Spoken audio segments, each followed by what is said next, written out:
great virtue out of compassion for the sake of this assembly and all living beings.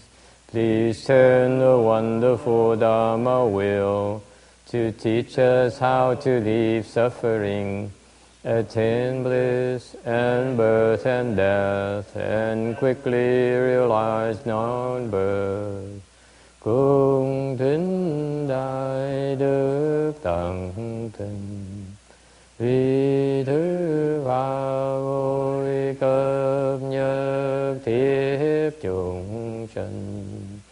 Kinh duyên diệu pháp luân giao đạo ngã môn, như á liêu sanh thoát tư ly cố đà la, tốt chứng vô sanh. Homage of the Blessed, Noble, and Perfectly Enlightened One. Nam mô Sa Đan Tô Sư Chia Đô Ye Ơ La Hờ Đi San Miao San Pu Tô Xie.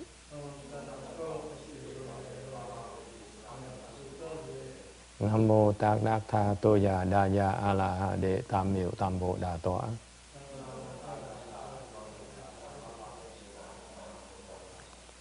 The unsurpassed, profound, subtle, and wonderful Dharma in 100,000 million aeons is difficult to encounter. Now that I've come to receive and maintain it within my sight and hearing, I vow to fathom the thus come one's true and actual meaning. Wu shang sheng sheng wei miao fa bai jian wan jian an zao yu wo jin jian wen de shou zhi yan jie ru lai zhen shi yi. O Buddhas and Bodhisattvas, Venerable Sixth Patriarch, Venerable Shenhua, all good advisors, Amitabha. Chư Phật Bồ Tát Liêu Dụ, Chư Phu Sang Rần, các vị sang chư sư Amitabha. Chư Phật Bồ Tát, Thượng Lục Tổ, Hòa Thượng Thiên Hóa, quý vị thiện trí thức A Di Đà Phật.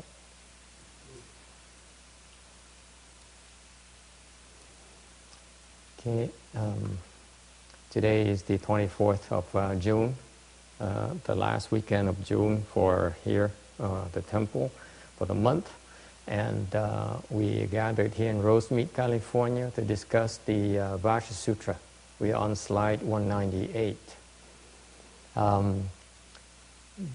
The Buddha just explained, and we are in the section the Buddha says we should not attach to neither Dharma or non-Dharmas. And there's an anecdote of emptying the self. During the Tang Dynasty, the emperors Suzong and his son caused trouble in the mountain and established the dynasty. And Daizong, the son, was a great Dharma protector. At that time, the secret school came to China and Buddhism prospered. Daizong enjoys learning about Buddhism, and therefore he would often meet with National Master Zong to discuss about Buddhism. One day, as they were discussing, an official named Yu Chao-en was on the side listening in, and he offered to comment. He says, the Buddha indicated that all living beings are Buddhas. Then where did ignorance come from? And the National Master Zong said, you don't deserve to ask this question. And Yu Chao-en was extremely upset and dare not say anything in the presence of the king. How come I don't, this is not updated?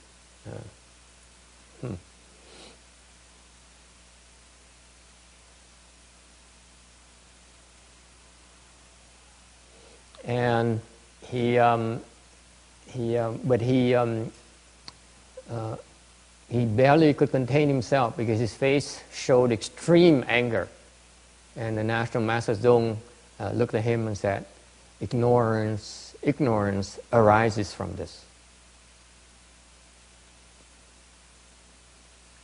So that's the quote about emptying yourself.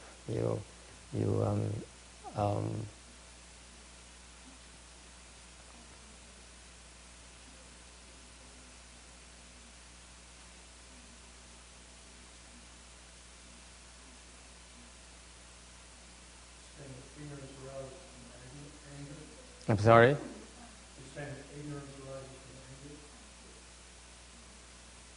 No. What does it mean? What does it stand for? There's no Vietnamese here today, so I skipped the Vietnamese translation for the sake of speed. But then Kim Dien is going to have a hard time transcribing this because I'm relying on transcription to explain this sutra. You know, the past sutras, what happened is that I would explain the sutra, and years later I would have to transcribe it, and I don't remember what I explained. In fact, I explained it to you, and the following day I would forget about all my lectures. I only said things that I want to forget. You will. And so in the past, all my sutra lectures, all my sutra books are kind of out of sync with my actual lectures. And I would then depend on the Master Shenhua's books and then my notes. So I use so for this Vajra Sutra, Kim Dien has been extremely kind. She transcribed all my lectures, and now I use a transcription to explain this sutra.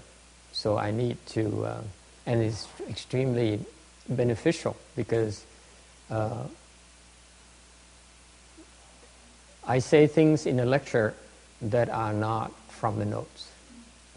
So a lot of information were lost in the past few years because in the actual explanation of the sutra, because I don't remember what I said. So this time, I think I should try to go to the Vietnamese, even though she's not here, because she's at the CTTB right now, participating in the Master Shenhua's anniversary celebration up there. So let me explain this in Vietnamese, you don't mind.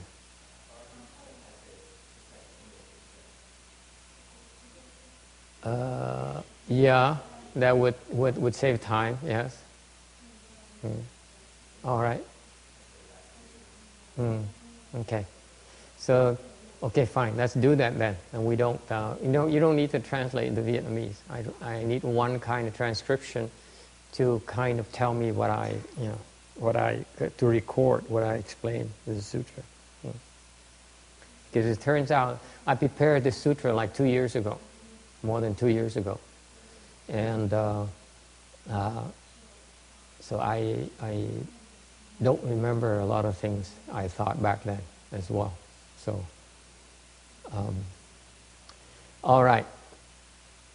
So the question here is, there is an official who is pretty wise, who's been following Buddhism, learning about Buddhism, and so he says. So his question makes sense. He says, if all livings are Buddhas, then where is this ignorance that you keep on talking about? And when he asked that, the National Master looked at him and said, you don't deserve to ask this.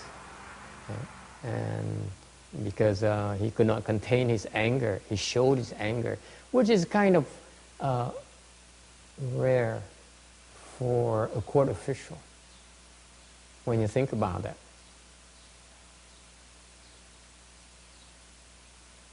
Have you thought about the fact that the court officials become court officials because they're very good in protocols, they're very good with the sensitive about the etiquette. There's certain behavior that you observe, right? Certain protocol that you observe, which is as you get older,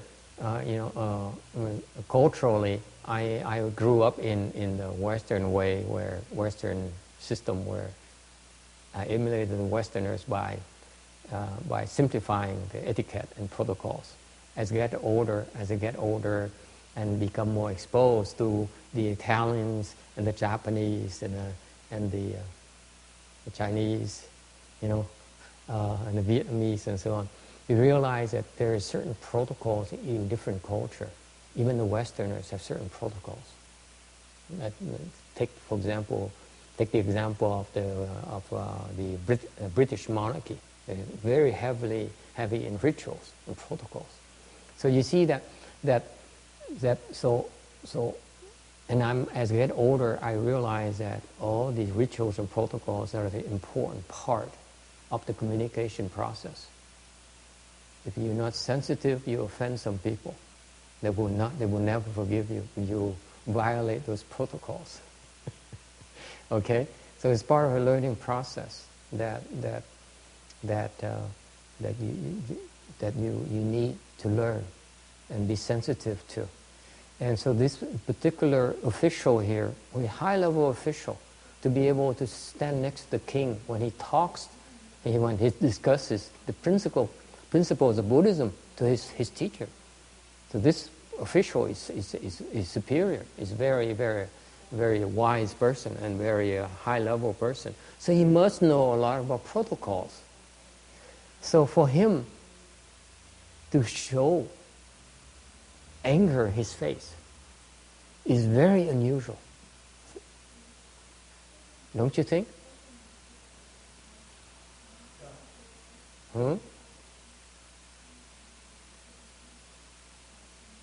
So the National Master looked at him and said, ignorance arises from it.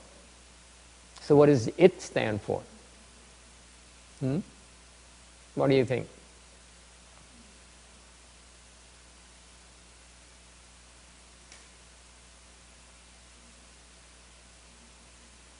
You don't know.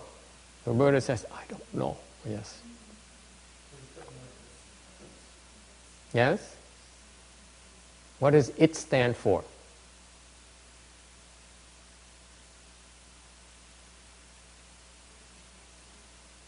Does it anger? Does it refer to anger? Is that what your question is? Okay. And does it arise from anger? Does ignorance arise from anger?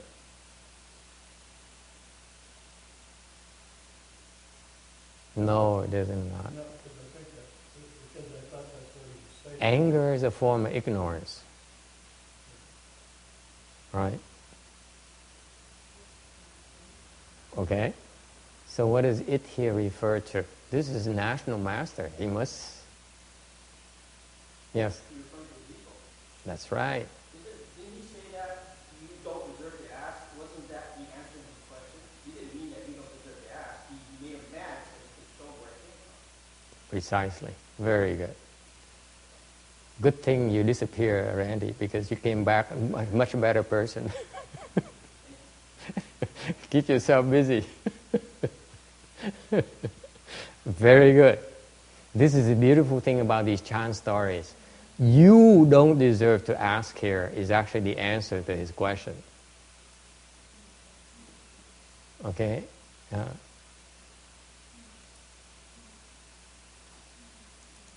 Okay?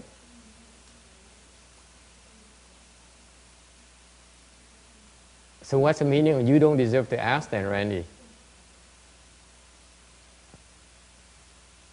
I get that he was trying to, make his face from it, and he's answering for him, but he didn't want to answer in an intellectual way. It's just like, here, you can experience it right now. Precisely. The point here is that this guy is a scholar. I didn't tell you that. You could guess that this guy must be a scholar for him to be able to stand there and listen into the king's conversation. Don't you think? most of these officials are scholars anyway. They pass the imperial examination. Usually most of them pass the imperial examination, okay, to be able to be nominated to the court. And then to be able to sit there, stand there, and participate in the king's discussion of Buddhism must be a scholar. So without though all those are reasonable deductions from the detail of this story. Doesn't have to be written up. Okay, so this is a scholar guy, and if a scholar asks you a question, if you engage in the scholar's question, you will engage in intellectual discussions. Okay, when you engage in a debate, it's rather lengthy. Okay, and it's not very Chan spirit. So this national master here decided to get to the bottom of it right away. By doing what?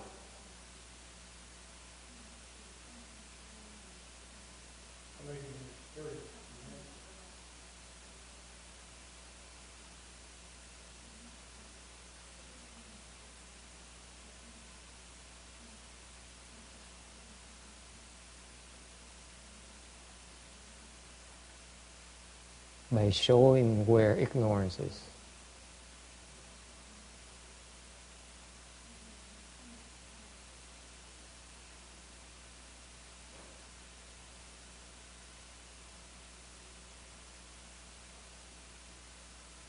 Okay? The ignorance resides in the ego. As long as you have the ego, you have ignorance. Right? So the beautiful thing about the answer is you don't deserve the question. You don't deserve to ask it. Is in the answer is that it shows ego is a source of ignorance.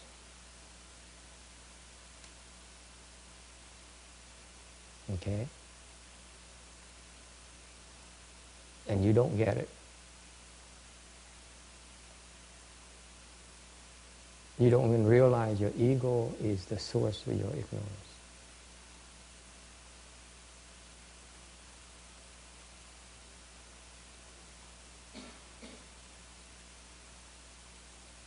Okay? Is it clear? So in one question, he gives him the answer at the same time.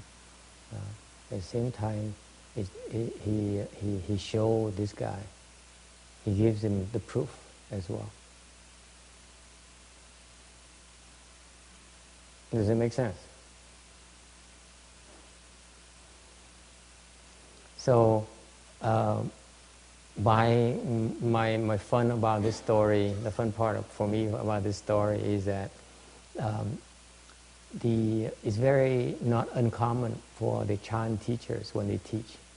They have to resort to offending you.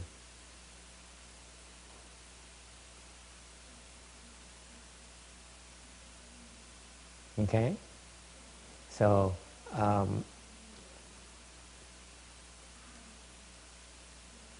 that's how often it occurs when the Chan teachers teach the pupils. They resort to offending people because the offense points out where people are stuck, and if people cannot recover from that anger, they cannot make further progress.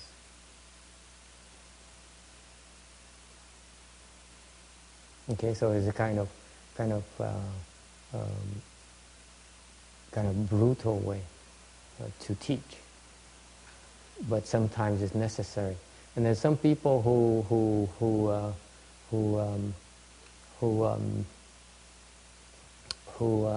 get it, and they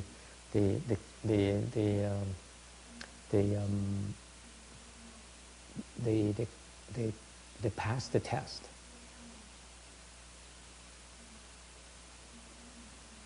Okay, example, I remember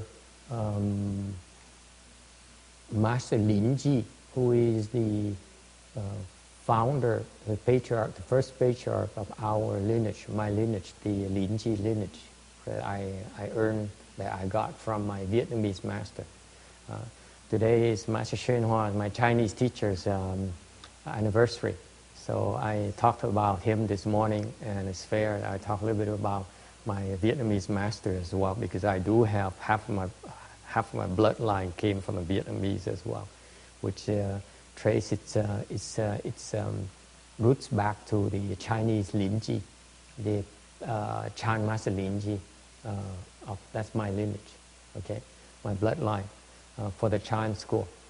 And Master Lin Ji was actually well known for founding this Lin Ji school. I think it's known in Japan as the Soto Zen school. Rinzai, I'm sorry, not Soto. Thank you. The Rinzai. Lin Ji is very close to Rinzai. The Rinzai lineage of meditation, of Chan of Zen in Japan is linked, traces its roots back to Master Lin Ji as well, Master Rinzai as well, and they're known for their brutal and ways of teaching. They're known for beating, for shouting, for screaming, for being real brutal, for beating up the students. Okay, so Master Lin Ji, Master Rinzai, if you want, in Japanese, was still going on around on arms rounds, and he would stop in a house, at the typical house that he has been there before. So and which he often stops by, and then one day he held his arms ball there, and he says, "Today, can I have double the ration, the normal ration?" So the lady who answered the doorbell, looked at him and said, "Boy, this sounds vulgar, so greedy." So Master Lin Ji says, "How can there be greed and vulgarity when I don't see food, when food is not seen as food?" And the lady slammed the door shut on him.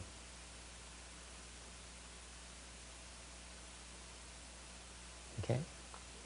So the story, what does it mean? It means that Master Lin Ji goes to the arms, typically when back then when the monks go on begging for food, they usually change routes. They rarely go the same routes. And it's not like nowadays where if we were to go out on begging for food, we'd probably come back empty-handed because people would think we're crazy or we're some kind of parasites. Yes? Well, I just mentioned today at lunch actually that we don't have a lot of food. There's a Japanese Zen group that goes to the food market in downtown once a week, and they just hold out bags, and they get quite a lot of food that way. Like people, really, the truckers, they just donate old stuff. Hey, Xian Chun, you hear that? Now you have something to do on the weekend. She's sleeping. I see. She worked too hard. I mean, she worked her butts off this morning preparing lunch for the temple, because our usual cooks, they all went to the CTTB. So Xian Chun learned this morning firsthand how it feels like to have no help whatsoever. Preparing food. Actually, our Chinese neighbor helped out a little bit. So where is this now? In downtown somewhere, there's these places where the trucks of food come in and then they distribute it to people. I could find Is that out. vegetarian food or They get vegetarian stuff for the temple with too. onion and garlic? I'm sure. Well, they just get raw ingredients, whatever, vegetables, I don't know, whatever. Cooked food or just No, just raw. just raw. Hey, Xianxun, you see, you have to drive downtown LA next weekend and get some food. We're very lucky, actually. Every Friday, there's some unknown Dharma protector who stops by every Friday and brings us food. So, it has been going on for years now. It's incredible that people are some people have the giving spirit. And they just give, and we don't even know their name. We don't even know who they are. They just come by every Friday, top of food, and leave.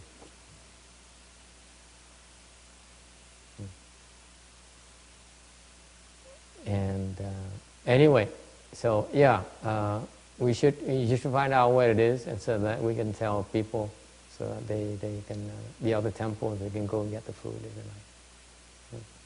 Anyway.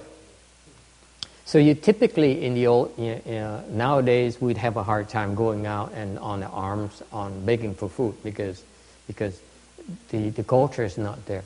But in India and in China back then, in the old patriarchs times, they can go begging for food and they have plenty of donors. They shouldn't have any problems.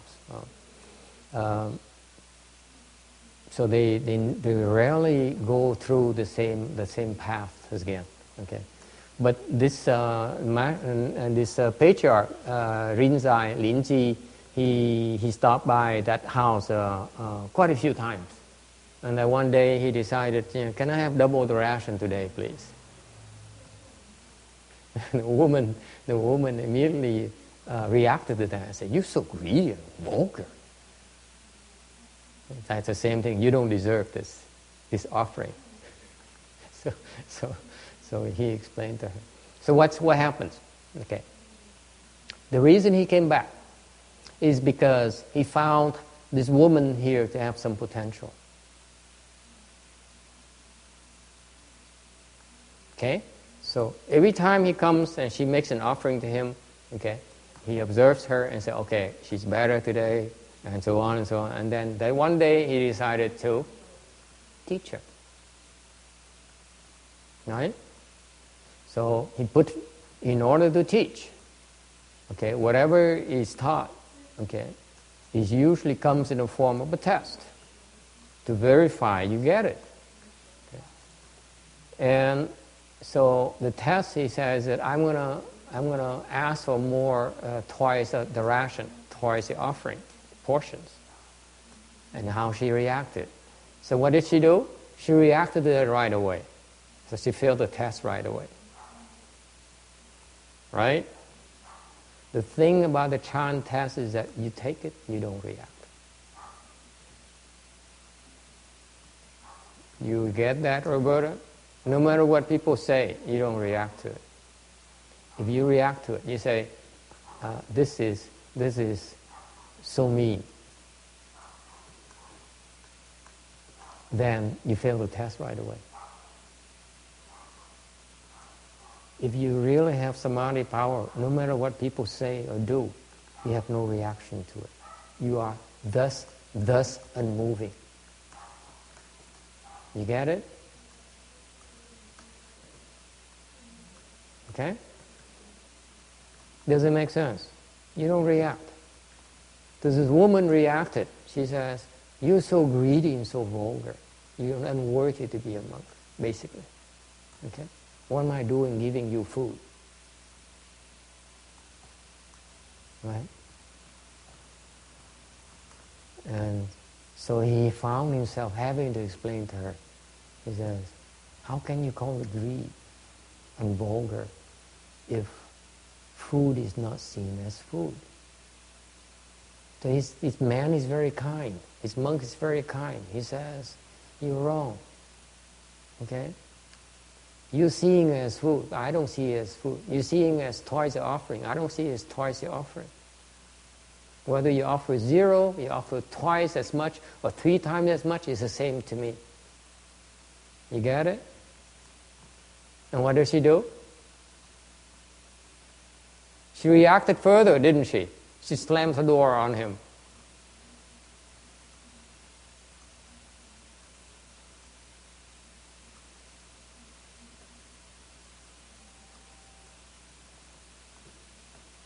Okay? The point is the same point here. Ignorance arises from it. Meaning what? There's an ego who's offended. An ego who still finds, who still decides and discriminates between right and wrong. I am right, you are wrong. That's what the ego does. And that's ignorance. Before that, before you even get to that point of right and wrong, okay, there is a tendency of the ego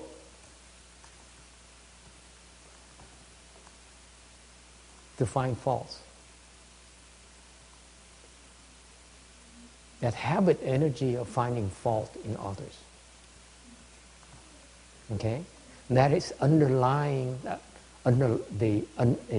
underneath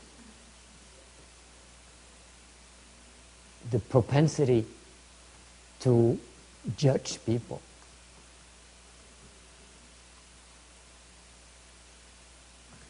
It's very subtle.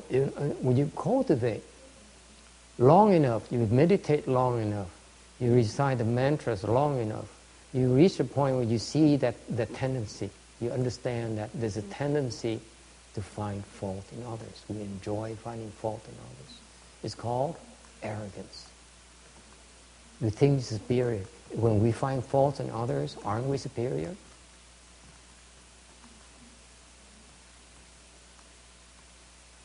And then we justify that tendency by judging others. You say, I am right, you are wrong. I know you are wrong.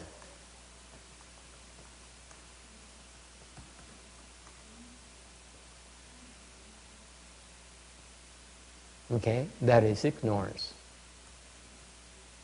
That's why you see these people who are always commenting about people's faults, people's right and wrong. Okay? It's the manifestation of arrogance and ignorance. Then some people might raise the question, but Master, you're always doing that. If I don't do that, there's no Dharma to talk about. I'm different. Do what I say, don't do what I do, okay?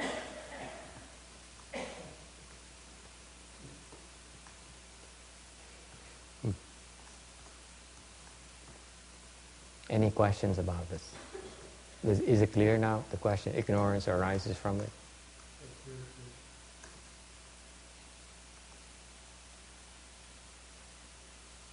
All right.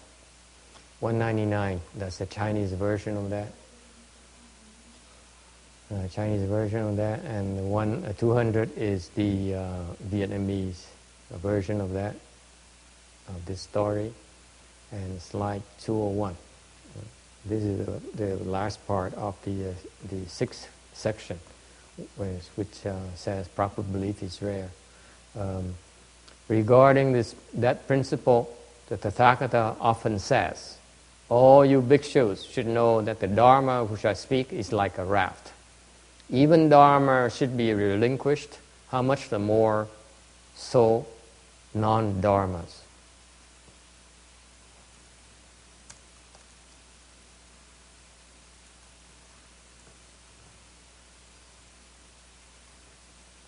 Uh, 202. 以是义故如来常说汝等比丘据我说法如干法如法喻者 Phả sang yin sở, hở quang phê phả. Theo nghĩa này, Như Lai thường thuyết các tỳ kheo nên biết ta thuyết pháp như dùng chiếc bè làm thí dụ. Pháp còn nên bỏ, huống gì phi pháp.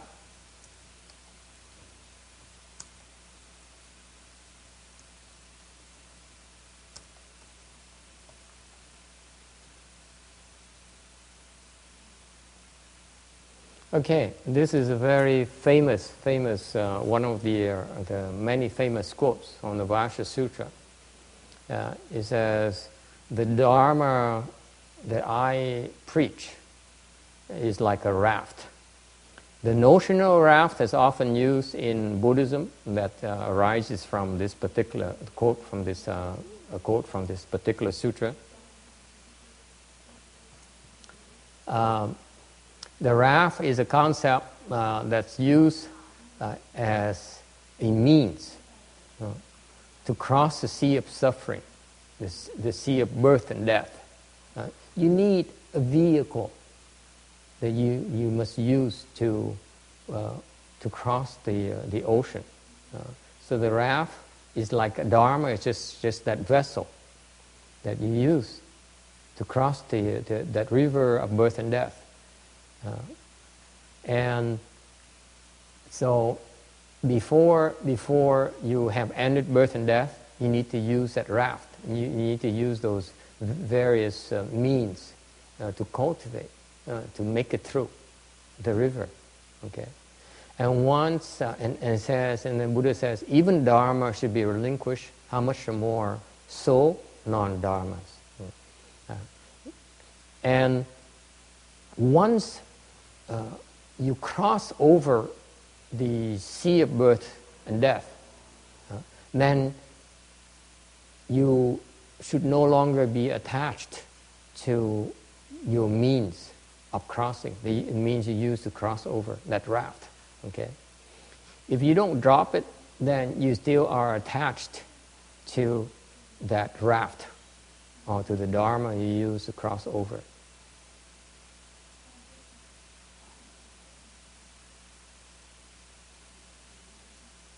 This is a very important concept in Buddhism, folks, because unlike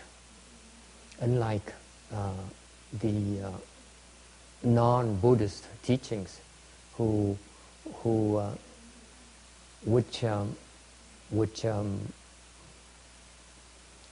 which advocate accumulation, Buddhism is about letting go. It's about dropping. Okay. For example, in Buddhism, it's never meant for you, let's say, to acquire,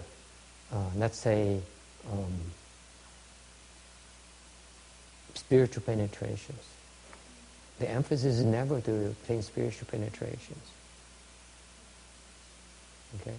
For example, when you practice these mantras, these tantric dharmas, like the Tibetans do, they end up developing a lot of spiritual penetrations. So do the externalist path, such as the yogis and the Hindus. They also develop a lot of spiritual penetration, and they are incredible. When you have these spiritual penetrations, you have these knowledges and special abilities that very, very special and highly regarded. You can't help but become proud, become attached to these processes, and as a result, over time, they somehow become the end goal.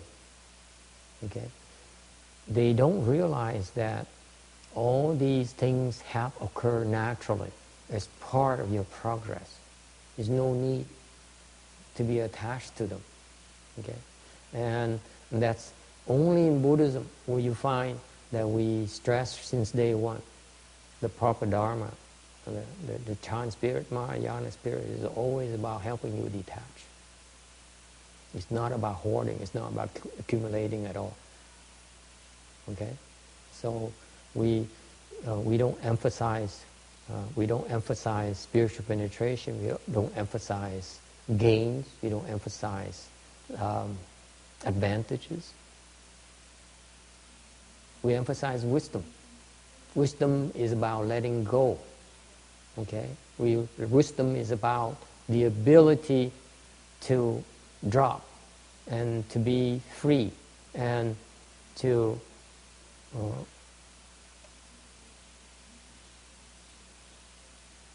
stop the suffering.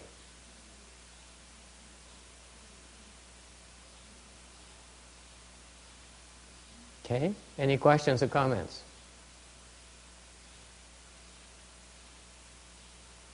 Okay. 205. There's a series of questions and answers. We have clarified this a little bit. Remember, the context is that Dharma should be relinquished. So much more non-Dharmas. Okay? So the question is, if we should grasp at neither extremes, neither Dharmas and non-Dharmas, then there is no need to practice giving, because wouldn't that be attaching to Dharmas?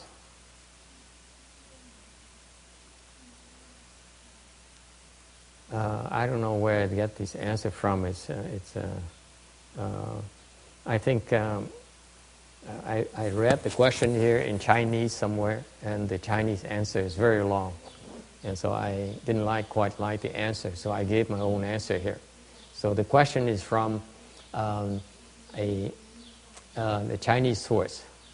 Okay, the question here is from an explanation of this sutra from a Chinese patriarch, and I didn't quite like the answer. I found it too lengthy and not direct enough. So I gave my own answer. I said, "You are wrong. You don't practice giving. Isn't that grasping to non-dharmas?" You hear this a lot. People say that since there's nothing to be attached to, then why bother practicing giving? Why bother cultivating at all? And the question is if you don't, the answer is, if you don't practice, then aren't you attaching to non-practicing? 206. Yes. I got a little bit stuck with the attachment from non-dharma. Yes. Is this the explanation of it? Don't be attached to not doing.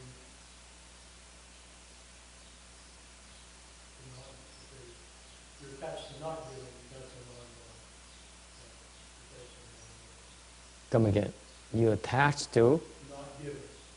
Right. Because that's a non-dharma.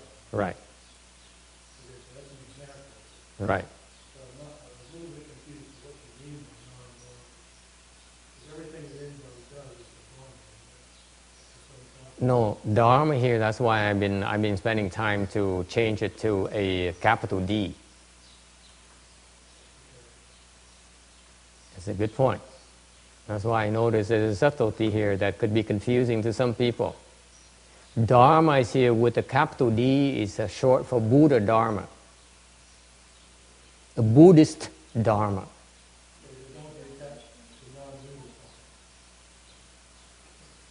That's right. Meaning that if you talk about Dharma, what is a Dharma, first of all, with a capital D?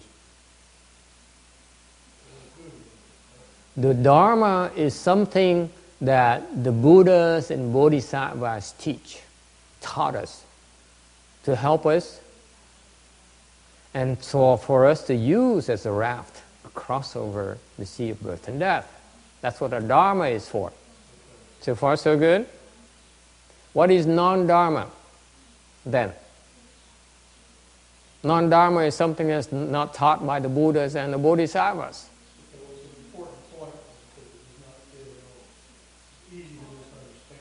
Right.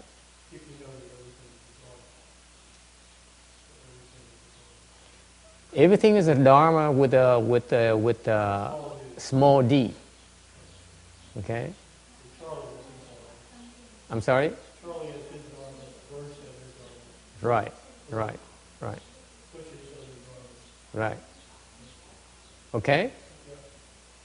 Okay, so far so good? Are we clear on this? Dharmas and non-dharmas. So is it clear now? If you don't practice the dharma, aren't you attaching the non-dharmas?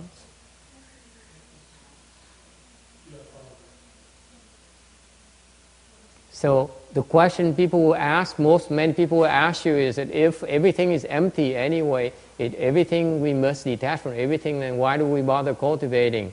And then the reply is, you're attached to non-dharmas. That's all you are. You are attached to non-practicing.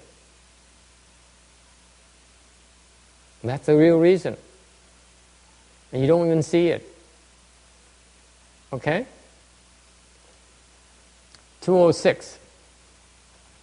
The question is, I understand I should not attach to Dharma marks. But if I don't attach to Dharma, such as the 6 paramitas, then how can I cultivate? And this helps clarify further the point about dharmas and non-dharmas. That's why I have a series of 3 questions and answers here for you. The answer to this question is, we use the 6 paramitas as a boat, as a raft, to cross over to the other shore. Okay? So in essence, the Buddhas and Bodhisattvas are teaching us to be attached to. They're saying it's okay to attach to these expedient means. It's okay to attach to the boat. But the teaching is not done there. The teaching is not complete unless it says you attach the boat. Okay? But once you get over to the other shore, you have to drop the boat. There's no need to carry the boat anymore.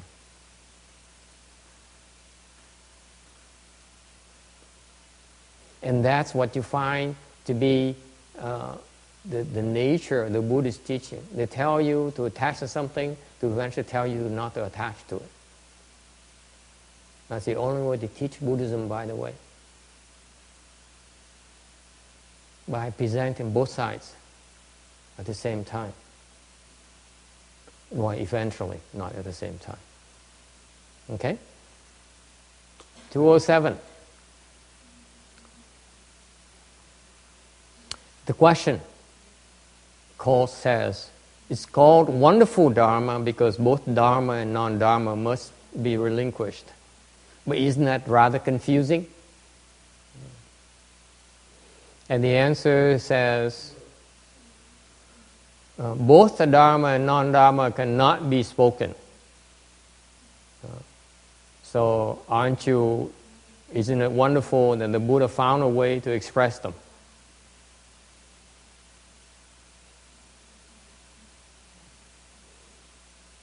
And you should have faith. Continue, keep at it, continue to meditate, continue to work, continue to practice. You eventually get the message. Meaning that you keep it up and you too will eventually understand how wonderful the Buddha Dharma really is. You know, there's the point here is not so much about understanding.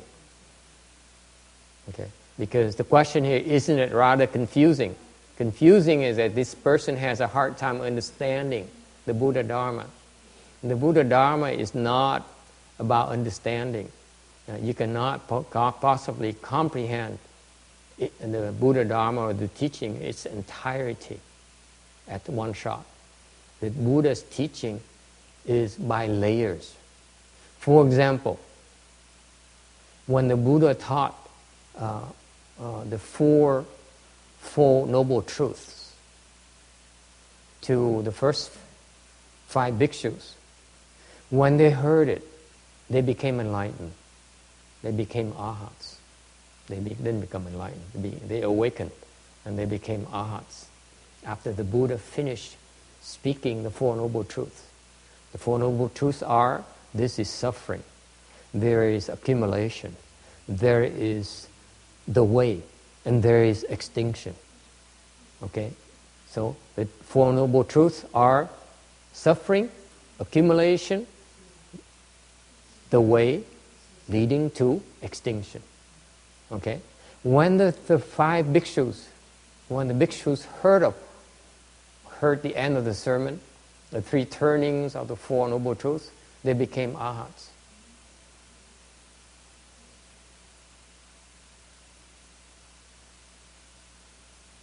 Okay? Then people then later on people ask, you know, is that Hinayana or Mahayana? And often people would say that actually it's Hinayana, it's not Mahayana. They're wrong. Actually it's Mahayana. Okay? Because all Mahayana principles are also contained within the Four Noble Truths as well. Okay? It's just that it needs further elaboration, and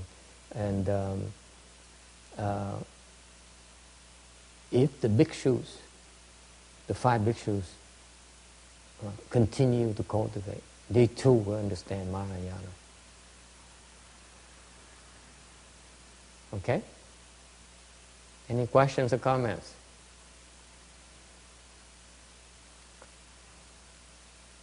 All right. So, in order to understand, you must walk the walk. You can't expect to understand further unless you do something about it. You take actions. So, the Buddha's the training process. The training process is about pointing you. The teaching, the Buddha's teaching, or the training of the patriarchs is about pointing out what you need to do next. It's about suggesting to you what you ought to consider doing. I was watching the videos, the broadcast on the internet yesterday afternoon. I looked at that and said, how come this monk keeps on appearing in the picture?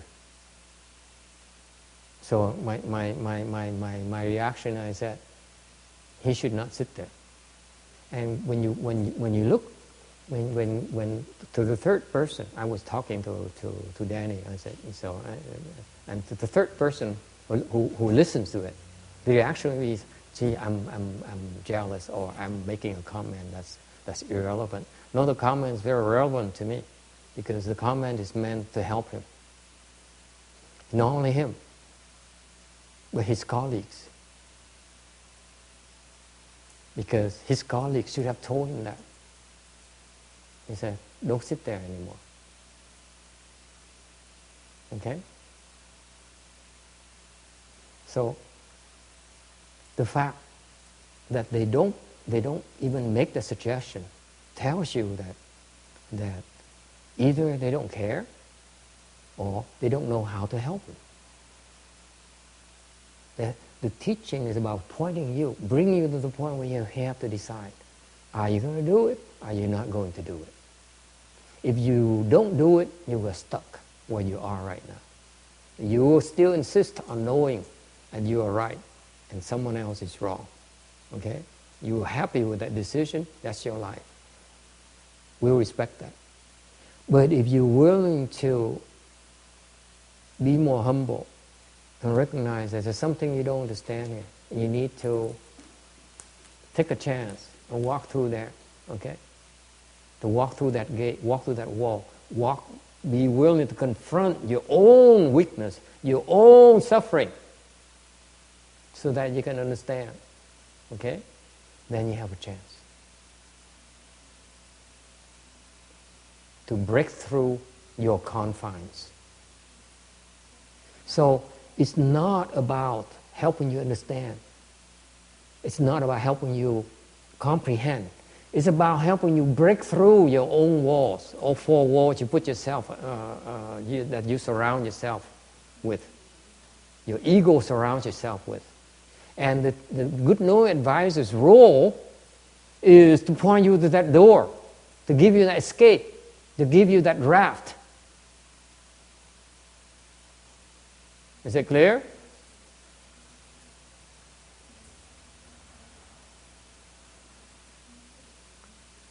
So that's what is meant by keeping it up. Keep it up. Keep walking. Keep at it. Eventually you get it. Instead of passing judgment, instead of deciding that you know everything and that you're so sure of yourself. Okay?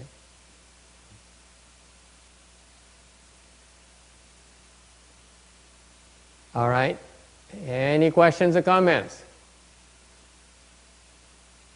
So my point yesterday is and later on I had to tell Danny, I said, I know it sounds like I'm making a comment that's kind of arrogant, but I said no, it's meant.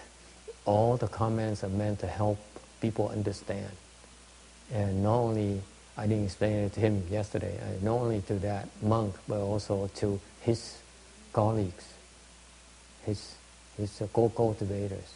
They're supposed to help him.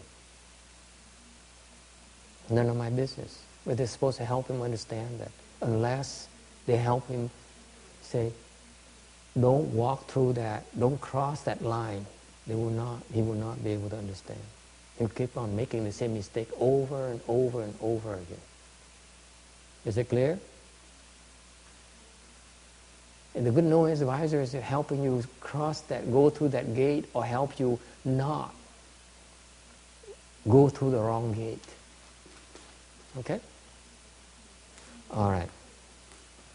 208. Final question. Why doesn't the Buddha simply say that this Dharma is about non-grasping? Why can't you tell me it straight? Give it to me straight. The answer is, actually it's not about non-grasping. Even the paramitas, the great compassion mantra, etc., are just false names. To say it's non-grasping will cause grasping at non-grasping. The Buddha simply teaches us how to unravel the knots.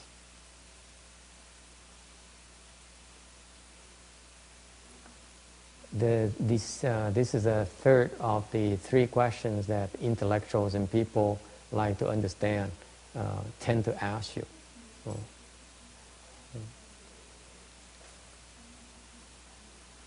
And this is why the Buddha had to spend time explaining the Vajra Sutra and the Vajra Dharma, and he spent 22 years explaining it. Okay? Yes.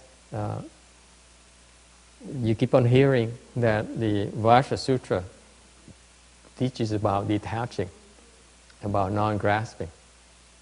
Actually, it isn't about non-grasping. It's not about about detaching.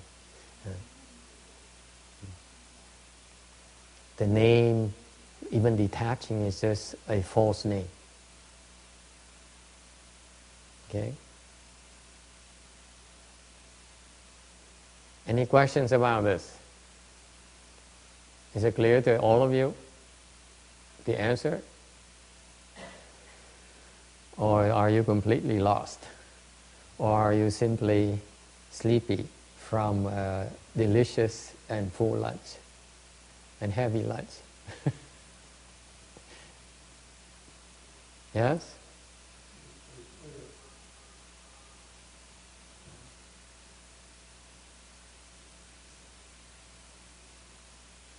Cây gì mà?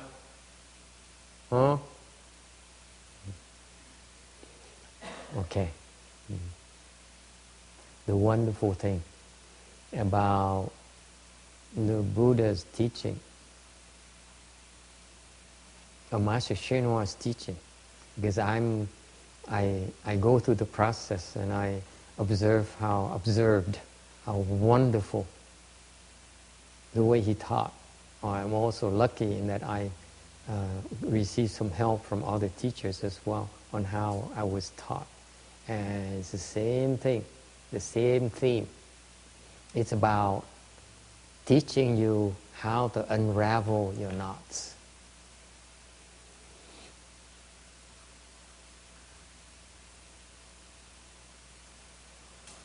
Okay? What does it mean, unraveling the knots? This is a concept that is brought up in the Shrangama Sutra. The king of the Bible of the Chan school. In my opinion, in the Shrangama Sutra talks about untying the knots, the 5 knots. Why the 5 knots, Randy? Do you know? The Shrangama Sutra. This is a very important sutra. That's right. Absolutely. The nature of our confusion is the 5 knots. Okay? 1 knot, and the 2nd knot, and the 3rd knot, and the 4th knot, and the 5th knot. One on top of the other. Okay? That's why it's very difficult to undo. And those 5 knots are not beyond the 5 skandhas. The nature of the confusion is caused by the 5 skandhas. This is purely Buddhist technology. Non-Buddhist teaching don't have it. They don't get it. It's not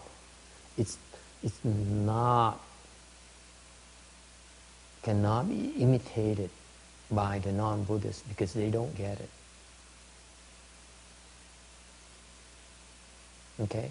And my experience has been that when I first learned about the 5 skandhas, from reading everything that Master Shenhua wrote about the 5 skandhas in English back then, I still couldn't get it. And I couldn't get anyone explain me what those 5 skandhas were. So I went and found a book about the 5 skandhas written by a Tibetan monk called Trungpa. Have you heard of Trungpa? Huh? A very famous Tibetan monk. I think he's deceased by now. Yeah, something like that. Yeah. I think he's dead, isn't he? Yeah, he's dead now. But he's very famous because he calls himself enlightened, and he has many followers. So he wrote a book on the 5 skandhas, and I read it, and I was so happy I read it. I said, finally someone explains the 5 skandhas to me. Why is that the Mahayana teachers don't explain it to me? Why is that Master Shenhua, I read Master Shenhua's explanation, I don't get it. And now there's a guy who explains to me in more details than I could ever imagine. So I took it as my Bible and read it over and over again. I was so happy that I finally understood what the 5 skandhas were. And a few years later, I dismissed it as garbage. Because the guy doesn't get it at all. He only talks nonsense. He talks as if he understands. But how do I know he doesn't know what he's talking about? The Buddha's Dharma, folks, is not about, when I explain the Buddha Dharma to you, it's not about to show off how much I know. Because it's irrelevant how much I know to you. Right? What I know is what I know. It doesn't do anything for you. Okay? It doesn't make you richer. It doesn't make you wiser at all. Hopefully it makes me richer and wiser, but I have yet to see that. The point here is that when people speak Dharma, and you have to pay attention, I know the people who are sleeping right now. Yeah, right. Only the people who don't need to teach, they're awake. The people who are about to engage in chant teaching and so on, they're dozing up left and right. They're so happy. They can be sitting on lecture that they waited all week for it, and then they can fall asleep.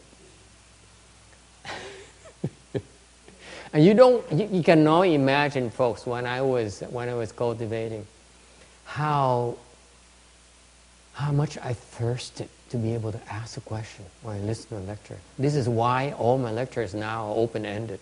You can ask as many questions you wish. You know why? Because I could not ask any questions. It bothered the heck out of me. And when I move away from the DRBA, which we used to listen to a lecture every single night, you know that? Every single night we listen to the lecture, to Master Hsien Hua's tapes. And then we have 5-10 minutes for questions in the end. So it's all structured like all for an hour and 25 minutes is all Master Hsien Hua's tapes translation and lectures in Chinese. And you sit there and you wait for the translation, and then at the end, the next 5 or 10 minutes, they ask questions, and everyone is so eager to get out, go back to the bed. It's 9:30 and it's a long day for all of us. Or we forgot about what the lecture is about. Okay?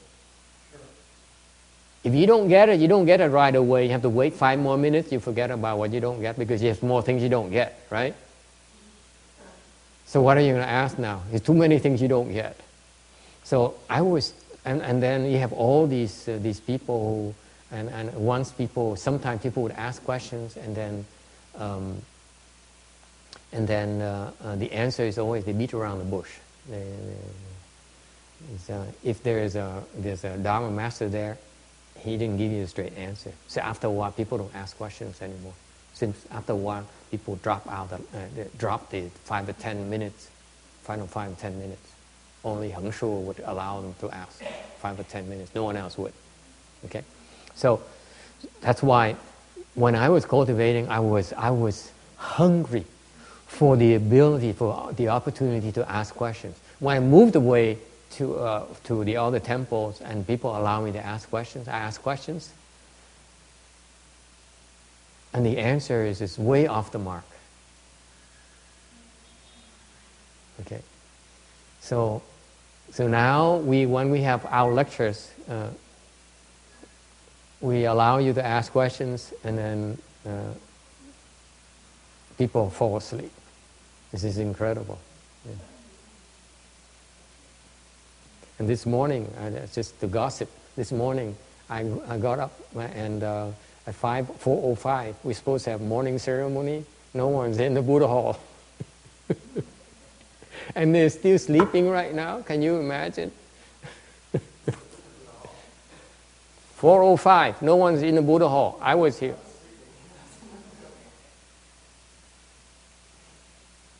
You see how wimpy I am? I don't dare say anything until there's lots of people.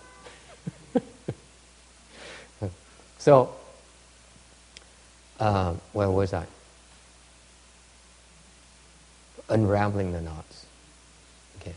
So what the point of our lectures, I believe in lecturing the Buddha Dharma, is to help you unravel your knots.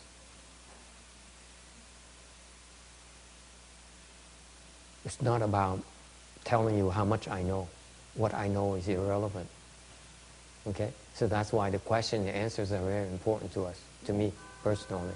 Because as you listen, you naturally have doubts, questions. And if you have the opportunity to ask them right away, then it makes sense to you. Then it becomes important to you. If you have questions, you have things that are not clear to you, you're not able to ask them, okay? You will forget about them. They will no longer becomes important to you, okay? So that's why we on purpose, we allow you to ask a lot of questions. If you are awake, yes. All right, so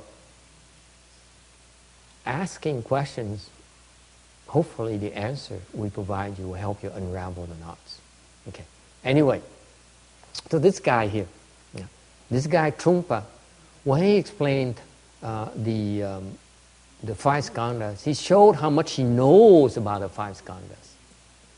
So he would He would write pages upon pages about what the five skandhas are. Okay? And they're total nonsense. Because later on, I quickly realized it's total nonsense. Because later on, I need to unravel the five skandhas myself. And I went back to his notes. I went back to his thick of a book on the five skandhas. Can you imagine someone writing this much about the five skandhas?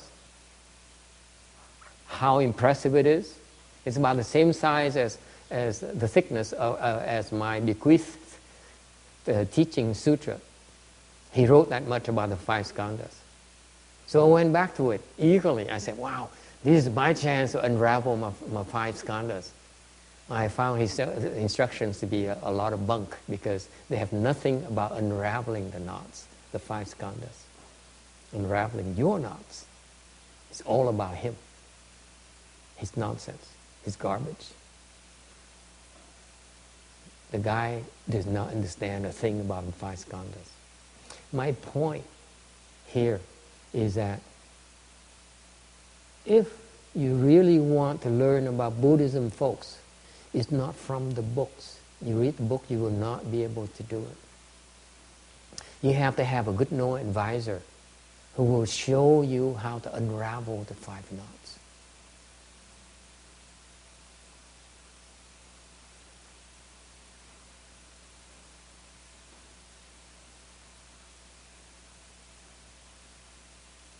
Okay? And I assure you, Master Hsuan teaching has the most complete instructions on how to unravel the knots, if you know how to dig it out.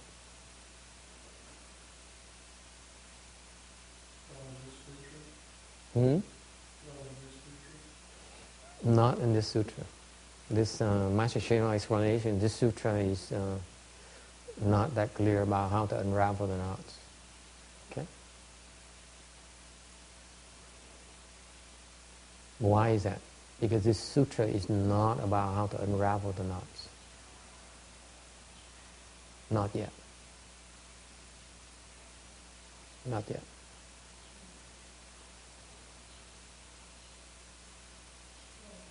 When? Future sutras. Future sutras.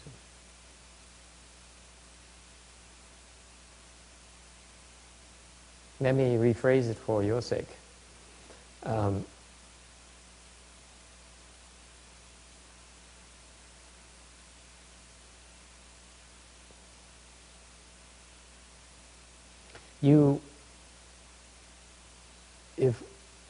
If you're cultivating for yourself, let's say you are at the first stage of cultivation where you need to end your own birth and death, okay? Then you need very clear instructions on how to unravel the knots. Okay? Or you'll be guided on how to break through those, to unravel those knots. Okay? One by one. Okay? And maybe there's a case where you know how to do it, but the important thing about that, the first phase of your cultivation, you have to unravel the knots, okay, yourself. Okay? And once you unravel the knots, then the next level, much higher level, is to teach others how to unravel the knots.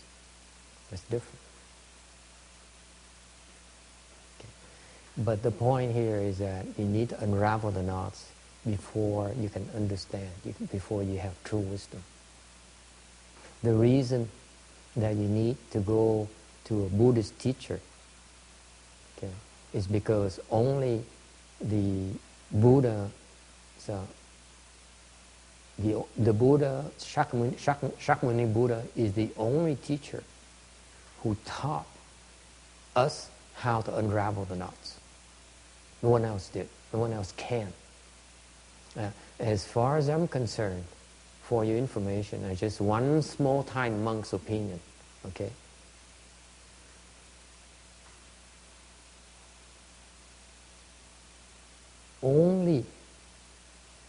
Buddhism has the knowledge on how to do it.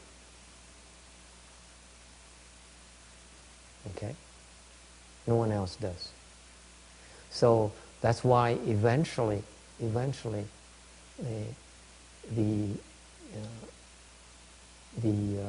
doesn't matter what you call it. Okay, I would quote you what I heard from yesterday's talk about education, given by one of the monks at the CTTB on the occasion of Master Shenhua's anniversary. They talk about education, and that monk quoted Master Shenhua by saying that Master Shenhua says education is of critical importance if we want to propagate Mahayana. And Mahayana is not easily accepted because now most people have their own religious identity in this country already.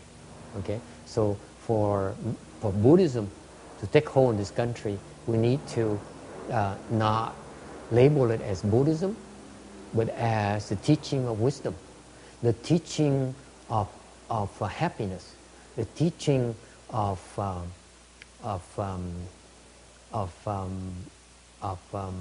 what was the word, Thomas, you remember? The teaching of wisdom, the teaching of liberation, maybe. Yeah, I know some kind of term, and that way people will not be so resistant, will not object to it, to Buddhism. That's how it was presented to us. I heard that something is off to me right away. Do you hear what was? You know what was wrong about that message? If Buddhism is about the truth, then why do we have to disguise ourselves? It bothers me right away. Why do we have to disguise ourselves? Why can't we call it Buddhism? It bothers me right away. Buddhism is about the universal truth. Okay? And I need to disguise into something else. So, what kind of truth is this? So, it shows you the perspective of the speaker. He still sees the difference between Buddhism and, let's say, Catholicism or the non-Buddhist religions. You get my drift? He still sees differentiation about the difference between Buddhism as we teach it versus the other religions. Yes? So what the sentence is, they're using skillful means, Yeah. and the sentence Pramita, to get the idea that in a society which is anti-religion, Yeah. there's no religion. Yeah. So they're trying to get the ideas in stealth, Yes. try to keep people from rejecting the ideas Yes. by not using the term, I'm not talking about, By religion. this is Buddhism, Right. 1, 2, 3. Right. You say, This is maybe a philosophy, yeah, right? yeah, The Buddhist philosophy or some kind of life philosophy. right. So they're trying to get people to at least not be antipathetic to the ideas. Yeah. Yeah. That's what they're doing. Yes. That's all I'm telling you. Yes. I know what they're doing. Yes, Randy. I think if you can, you don't have to press them to get it, so teachings are created, and then speak to this matter on the university, all that one. Precisely. Because Master Singwa would not do that. Precisely. But, you know, he has so much. It bothers the heck out of me. Yeah. There's so much accumulates. Yeah. Precisely. That's very good. Gee, what have you eaten today? Oh.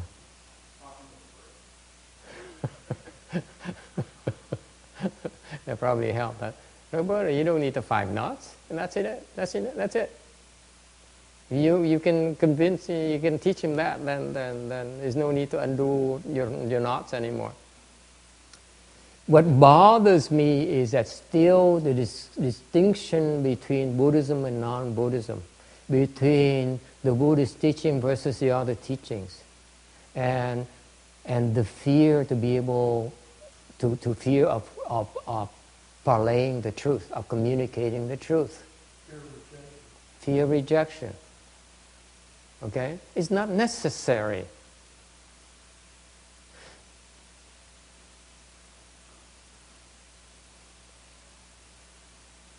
Why do you have to be afraid? The Buddha is never afraid to speak the truth. Master Hsuan Hua can tell you the truth in such simple terms. It has nothing to do with Buddhism or non-Buddhism. It's about the truth. It's about the truth about you. Yes. I don't feel that we need to disguise ourselves. I don't feel we need to sneak in. I don't feel we need to propagate Buddhism in general.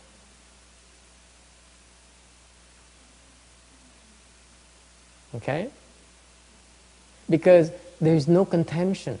We're not trying to sneak in. We're not trying to conquer territory. There's still fighting here. There's still a struggle between Buddhism and non-Buddhism. Buddhism is country versus so on. Okay? I think that's a wrong spirit. Buddhism is about coexisting with everyone else. Yes, we're Buddhist. Yes, we're different. And this is what we stand for. Okay? And true Buddhism doesn't need to have a Buddhist label at all. Now we're back to the Tibetan. What about it? Back to the Tibetan method, so we have the Buddhist label. It's the idea. Yeah. Mm-hmm.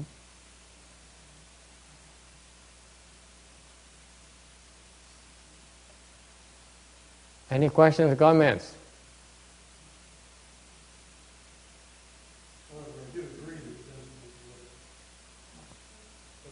it Doesn't need a label. Doesn't need to be. We don't need to sneak around. We should be proud of saying, yes, we are Mahayana. Yes, we are Hinayana. Yes, we are Buddhism. This is who we are. This is what we do. What's wrong with that? This is what's so great about this country. It's so open-minded. What's so great about California? It's very open-minded. We don't need to sneak around. We don't need to falsify our label, disguise ourselves at all. I disagree with that. We have to be truthful to ourselves. It's okay to be rejected. That's Buddhism. Okay? We don't need to be accepted. Are you kidding me? There's some people who never accept us, regardless of what we do. Okay? Who cares? We're still Buddhist, whether they accept it or reject us. But to me, it's important to have I'm a Buddhist label. Why? Because it puts us on the spotlight. We have to act like Buddhists. Yeah, it's not easy. But that's what cultivation is about. There's something called Buddhist standard.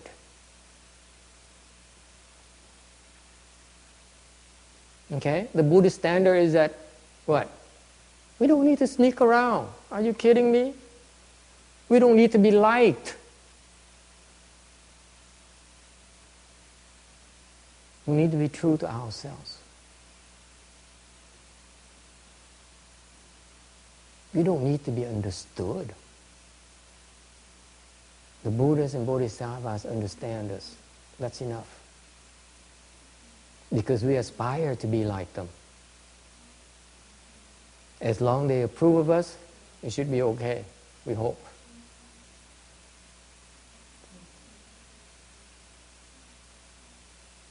Does it make sense? So to me, there's no need to try so hard to propagate Buddhism or to make it so popular. We try our best, meaning that not in the sense that we must succeed. We try our best in helping others. That's all we do. Whether they get it or not is not that important. But we only try our best. We always try our best. Does it make sense, Thomas? What bothers me too, the very subtle, Randy, is that we need to succeed in our effort in propagating Buddhism. We don't need to be successful. Success is in trying hard ourselves. That's all. That's success right there already. Master Shenhua never asked us to be successful in propagating Buddhism. Never asked that for it. Never demanded it. Yes? What you're saying sounds good. I don't think you're trying hard enough. You are trying hard enough. Are you talking about me now? I'm talking about, well, maybe. We're not trying hard enough. The books are not in bookstores. Pain in the neck, And it costs $25. How much does it cost now per volume, huh? Randy, I used to buy one set of Flower Adornment Sutra at $80. Back then I had no money. I said, okay, $80 is worth it because this is a treasure. Yeah. Now one book is how much? Huh? 25 to $40, right? It costs more than a textbook. Well, they're trying to keep people together. I think they don't want people to get together. I think we should try harder to spread the knowledge, make sure that libraries, make sure that bookstores. And we don't mean it to be criticism, right? Do we? Sorry? I mean it as a criticism. Yeah. I certainly do. Oh, It's certainly a criticism. yes. Thanks a lot, Tex. Yeah. I'm trying to be neutral and observe the proper protocol here. You're ruining it for me. For the record. Yes. Yes, Thomas. I just remember somebody did mention that yesterday that they wanted to work on the distribution part of it. They realized they're weak in that and they want to work on that. They were kind of calling for anybody that has experience in those areas to help them out. After 20 years? Are you kidding me? Yeah, no. Huh? It has been a while. He's gone like how many years now, Randy? 18 years, right? 17 years. 17 years. And now they're talking about finding a different way of distributing it. Something that costs about a sutra used to cost like a few dollars, less than $10 in my time, 20 years ago. Now it costs like $25, $30, $40. It's nicer, much nicer, that's true. But it's still free, like what it cost them to print. It's still free today. They only charge more. I don't understand that thinking process. That's why I'm not buying the books anymore because the sole reason I don't do it because I want to silently voice my protest. Distributing, you're not making it affordable to people anymore. You're not propagating the Mahayana Dharma anymore. You only make it available that people can afford it. The Dharma now has a price.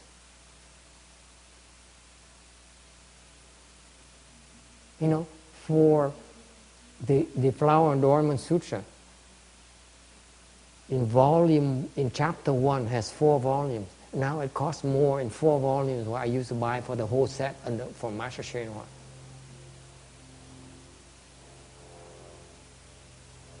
I can't afford it.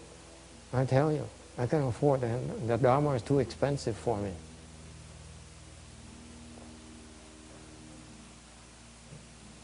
Anyway, where are we? We get sidetracked constantly. Yes. Unraveling the knots. Somebody is not sidetracked. Okay. All right. Any questions or comments? 209.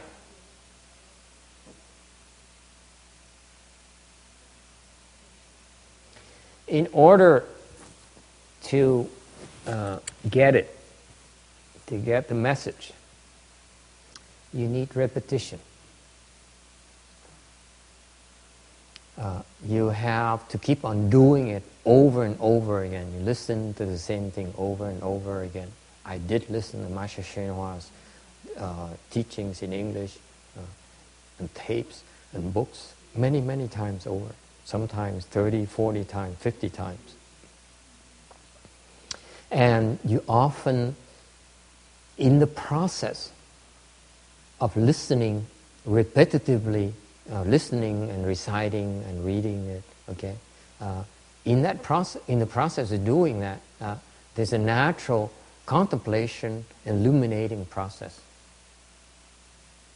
that's buried in. Okay? And this is not the same from the intellectual pursuit of researching or debating. For example, some Western religions would engage in debates.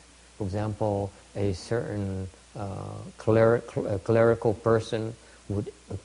people would debate about their biblical or their scriptures,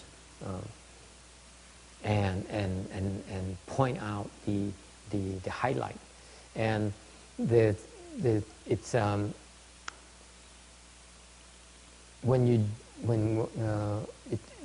that's not the objective of the Buddhist teaching, because the Buddhist teaching avoids that kind of discrimination.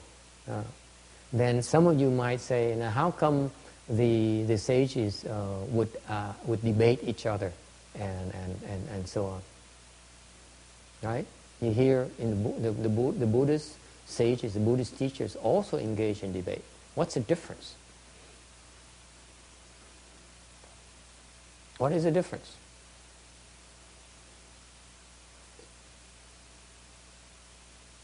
Yes, Thomas.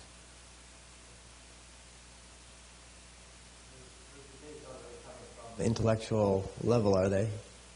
It's more like they're speaking right from their nature, or from the debate that I've seen and I'm aware, heard of in the other religions, and I must qualify this because I never was involved in one, I never witnessed one. Okay, I only read about them and heard about those types of procedures, like maybe the rabbis would debate each other, right?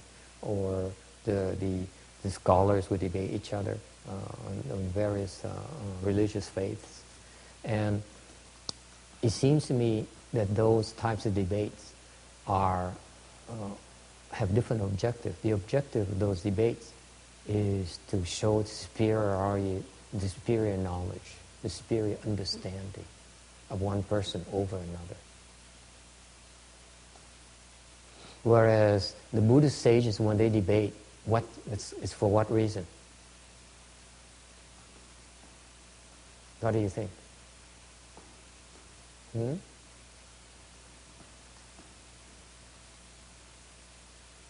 suppose it would like us to clarify.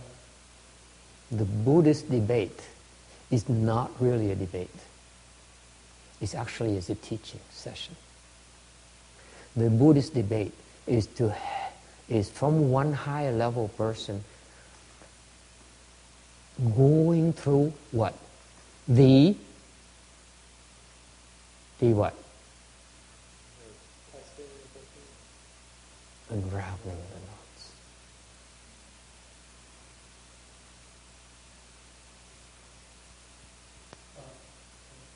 Okay? In the Buddhist debate, it's never about showing up knowledge. It's about helping a lower level person unravel the knots. One after another, after another, after another.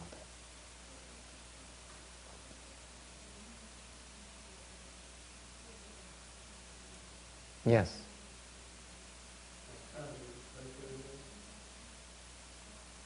Tutorial is still about knowledge. It's about understanding. The Buddhist debate is about undo this knot, the next knot, the next knot. It's not about knowledge. It's not about the winner's knowledge, the winner's superior knowledge. Yes. Sometimes you've got two pretty high-level people, they're trying to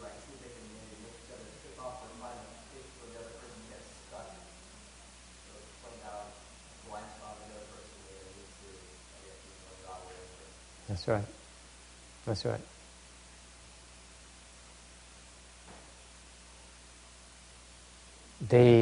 The Buddhist sages debate actually are they tend to point out where the knots are.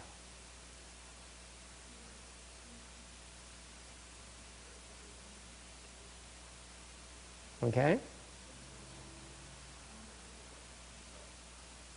So the answer to your question earlier, when do we learn about the knots? You've been learning about the knots the last 4 years already. You think I'll wait for 4 years? So your knots are to be untied as you go along, whether you're aware of it or not. It's not like you say, oh, here's a knot, you better untie this. It doesn't work like that. If it's like that, then there's money that changes hands because a knot costs something, right? It's free because you don't even know it's a knot. Does it make sense? It's not about, keeping track of the knots. The knots are there and it's done, it's untied as if it's not untied at all. That's what the teaching is about. Because if we go around and say, oh, my Mahayana teaching is about untying your knots. So, by the way, there's a membership fees for untying knots because we go through so much of expenses to untie your knots, right? And every month we guarantee 10 knots, or that you will help you untie. You see, so given your membership fees, it's probably costs $20 a knot. Okay. So the knots that are untied in Buddhism, actually, most of the time you're not aware that you have knots. Why is that? Why is that, Thomas? Why is it, Randy? Sometimes your knots are untied, you don't even know that you even have a knot, or a knot has been untied. Why is that?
Do you hear the tension, or are you still sleepy?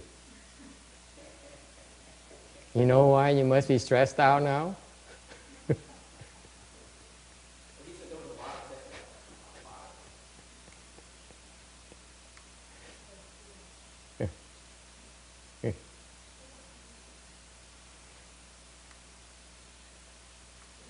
It's called teaching and yet not teaching. There's nothing being taught. The person is not even aware she's being taught. That's Mahayana. That's why all of you come to the temple and say, I don't need to. That's true teaching. You're taught and yet you feel you're not taught at all. That's called teaching and yet not teaching.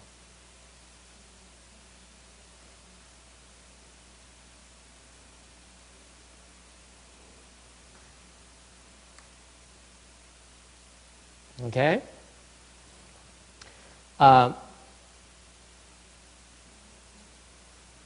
So that's the next point, next bullet on slide 209. They go beyond words, meaning that the wisdom is, as we said, that we often tell you, either you get it or you don't. You get it instantaneously. It's not something that you arrive at by deduction. Okay? It's like, aha, there's a connection in your brains. That's it. And then you explain it with words. Okay? And we ordinary people are confused about it. We think that we need to arrive at it through deduction, through the thinking process. It's not like that at all.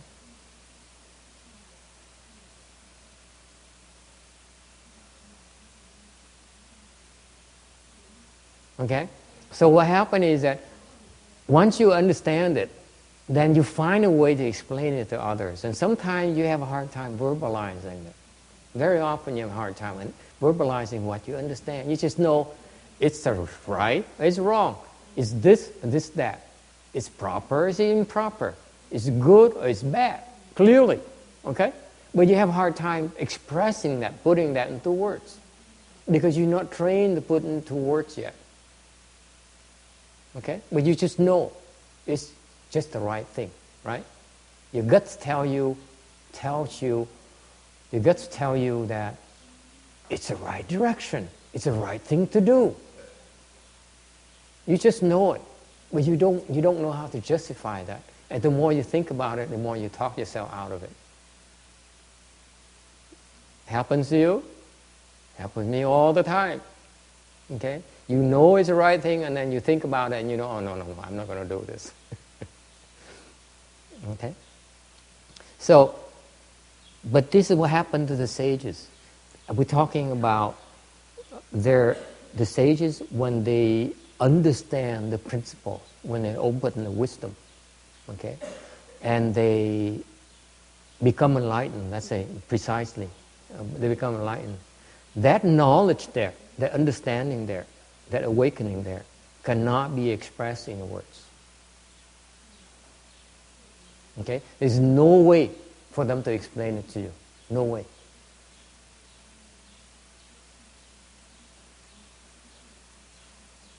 Okay? So, there's no way for them to explain it to themselves even. So that's why the sages, when they meet each other, okay, they speak nonsense. That's why they chant repertoire, they chant exchange, they chant debate. Yeah, chant repartee. You know what repartee really means? Huh? It's probably an Italian word, no, French word. Yeah. So what happened is these chant people who are enlightened, they meet each and they see each other, and they talk nonsense. Okay, let's say after a chan qi, after a hua tou chan qi, and they have this tradition of the Grand Master interviewing you. They bring you in the room, right? You heard of this before, like Thomas. They bring you to the room. This is the tradition of this, the hua tou, the Chan approach, that famous in many schools that immortalized by Master Xu Yun. When you go to a Chan Qi, you do the hua tou for the whole time. At the end of the session, you get to see the head monk. Okay, and one-to-one. And you go in, the head monk asks you something, and then you say something, and then you walk out. Okay? Now, if you happen to be enlightened, okay, and the funny thing about this is that it is so famous of a tradition that many other schools also imitate that. So I'm aware of, last year I met with a monk in a big temple, a multi-million-dollar temple. He received offerings. I went to his, he was building a temple, and he said, oh, by the way, Mr. So-and-so just sent me a check for $300,000. I said, wow, that's a lot of money. I'm not sure I didn't have that much money the rest of my life. But I said, he drops amounts of money like that since he's built such a big temple. And he told me about about how his teacher, who is supposedly a Hoa Tho person, he's a Vietnamese monk, by the way, and he would give him a test and have a Chan repartee. Thank you. Is that English, your American pronunciation? Yeah, okay. The French say it differently. How would you say it? I don't know. I think that's how you say it. It's the first word you reuse. First of all, R-E doesn't pronounce as re. Okay. Anyway, at least from the little French I learned from my high school. So his famous Vietnamese teacher would ask him, would after the chant session and after to find out how much he know, and so he asked him these boilerplate questions. Okay, we all can read the same set of books, chant books about the exchange between masters and pupils. We all have the same. We all read the same thing. So they use. So when he recounted the story to me proudly, he said, "You know, he asked me 5 questions. Okay, I will tell you today 3 questions. Okay, because the remaining 2, I want to keep them secret for myself because I can't tell you everything." This guy is first stage arhat, okay, and he's trying to impress me. So I naively listened to him. So admiringly, I said, "So what are the 3 things he taught you?" So he said, "This is what he asked of me." I said, "Oh, yeah, that makes sense. That's a Chan question." So immediately my mind says, yes, it's a Chan question, meaning it came from a Chan book. Because I know these people don't understand Chan yet. They don't get the Hoa Tho yet. There's no way for them to get the Hoa Tho. Okay, I know both of them.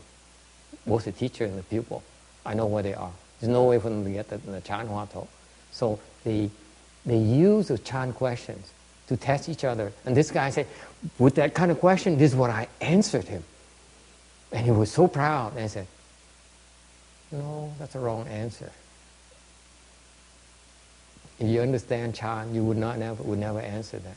So he went through the question number 1, question number 2, question number 3, and he became increasingly confident, so proud of himself, how great his answers were. Remember, this is a first stage arhat guy. Okay, not bad. Are you kidding me? I'll never be welcome again. When you're desperate for donations and be accepted, you never do that. There's a protocol in our world. Okay?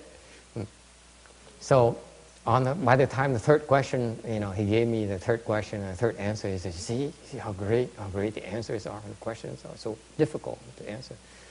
And I told myself, I was about to ask him for question number 4. I know how to get question number 4, but I told Phước Tử back then, she was still with me. I said, he's all wrong. So I'm not going to force him to give me question number 4 and the answer number 4 anymore, because he's off the wrong tracks. His teacher doesn't even know it. You know why? Because his teacher is a level lower than he is. That's the problem with Chan books. You read a lot of books. It's you can imitate the words, but you cannot penetrate the meaning. So that's why you have nothing to be afraid of. You run into a lot of people who quote you a lot of books, things from the books. They don't know what they're talking about. Nothing to be afraid of. It used to scare me. Now I'm just as stupid as they are, so it doesn't bother me anymore.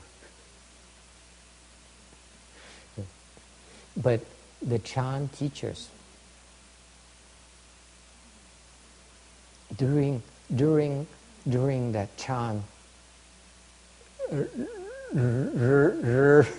something repartee, But you Americans are atrocious with your French. With the chant repartee, I tell you a secret about these things. Would you like to hear the secret? I have a few more minutes. That's all I have. Sure. Yeah. What is the secret about all these things? It's all nonsense.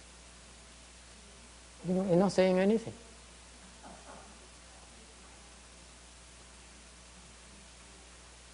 Do you know that, Randy? It's all nonsense. That's why the Blue Cliff Record that documents all these Huatou, the meditation topics, the cone and all these Huatou topics, okay, these Chan meditation topics they need to investigate.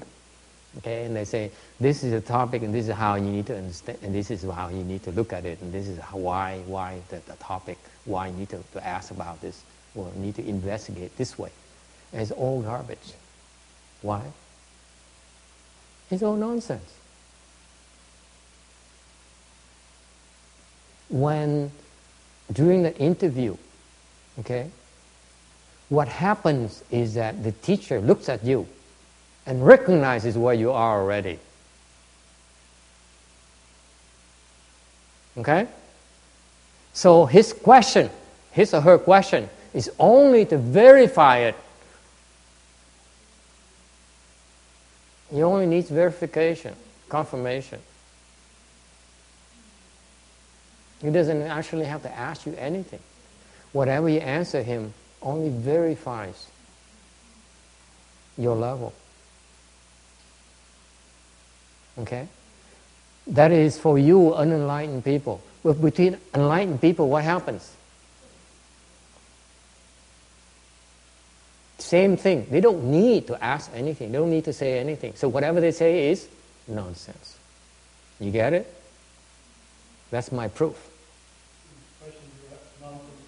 These repartee between the Chan masters are nonsense. It's all about nonsense.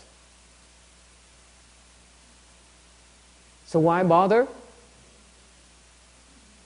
Because you have no reaction to nonsense. That's the secret. Even if it's nonsense, you don't react to it. Even if it's the most sensible thing, you still don't react to it. That's what the conclusion for today's talk. Non-dharma should be relinquished as well as non-dharmas. When you become enlightened, whether it makes sense or it's nonsense, you don't react to it. This is what these enlightened people point out to each other. They verify to each other. Okay? Does it make sense, Randy? And that's why all these people who read Chan books and say, oh, this is such a wonderful story and this is such a beautiful principle behind it.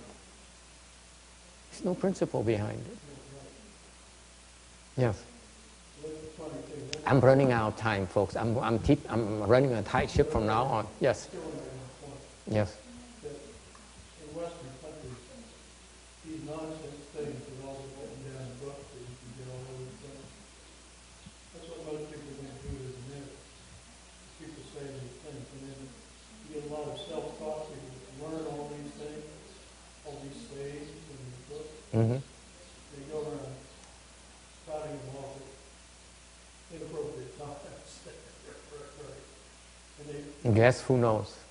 We know. We don't say anything. We say, oh, this is beautiful. Oh, you get so much. Oh my goodness. My master, you're so wonderful. Because we low life are supposed to behave like that. It's called protocol. Yes? Yes, Thomas. Is it possible that during, like when, say, the two masters are having a debate, it's not that the content of the words have a particular meaning, but the way that they have the exchange at that particular moment, they can still see something about each other? Yes, Isn't there something absolutely. Going on? I cannot make such a wide sweeping statement. You're absolutely right. There are times where they make sense. Fundamental fundamentally it's nonsense, but very often it makes sense. You know why? I'm running out of time. No more questions, okay? Yes? You know why? Hmm? Because enlightenment has many levels. It has many levels. So when two enlightened masters meet each other, the wiser teacher is still teaching the other person.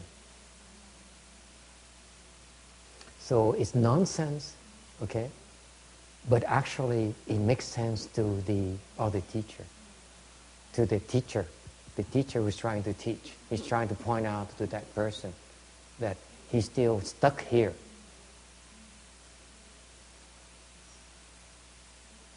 Okay? But if they're at the same level, it's sheer nonsense. There's nothing to talk about.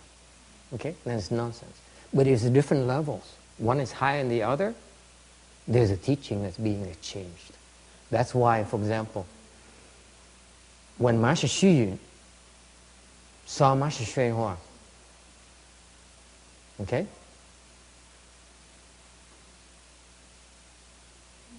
I can tell you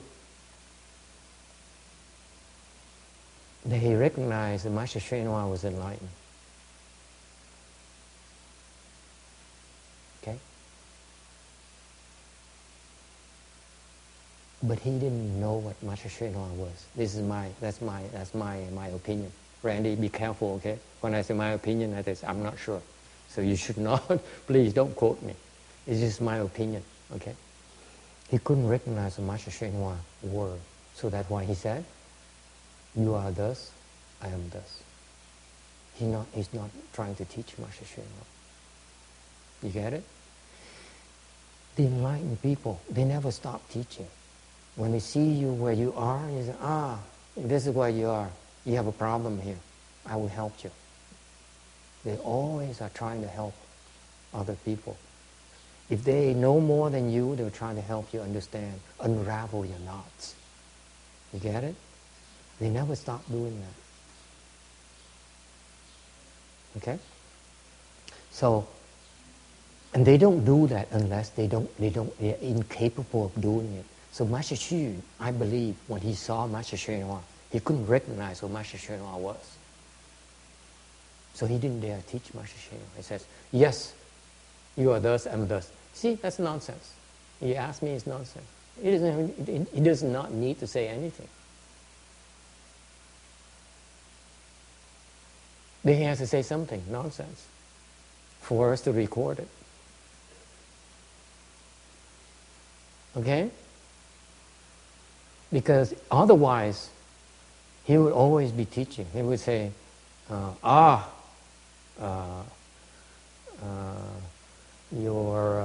you forgot to wear your pants, something like that.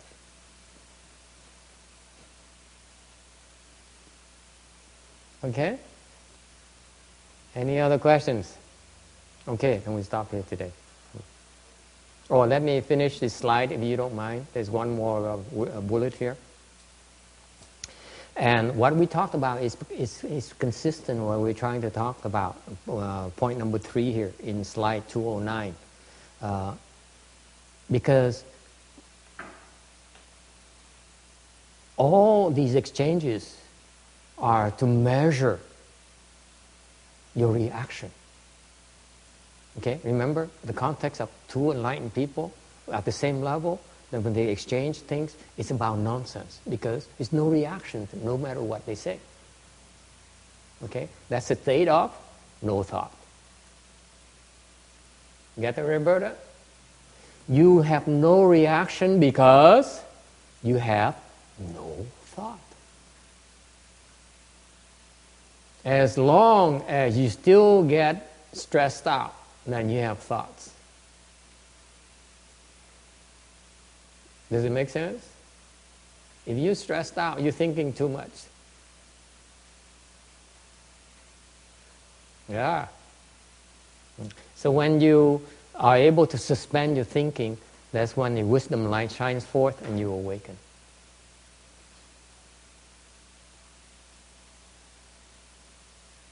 Okay? Any questions on the last point number 3? 2:10. Oh, we're making progress. Okay, and then we finish section number 6. We begin section number 7 next time. Thank you.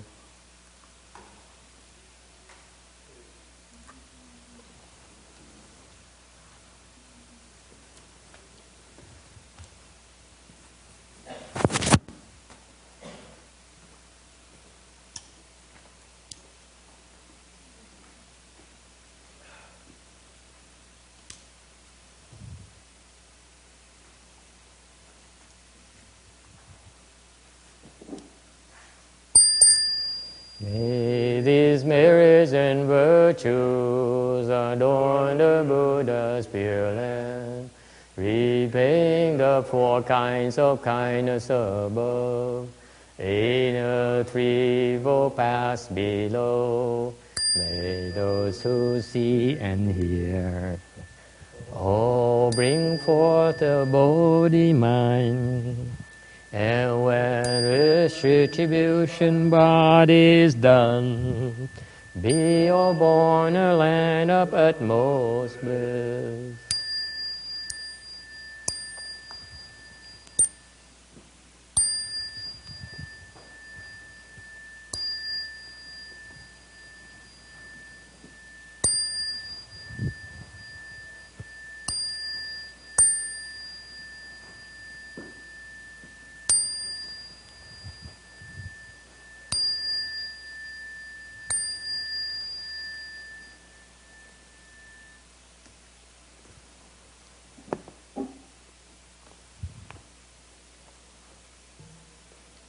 Namo Tát Vấn Shu Sư Li Bồ Sát.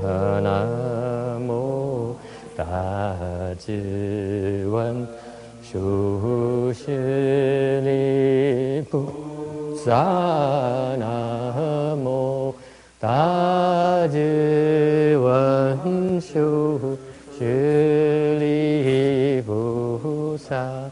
Nam mô Tát Vấn Shu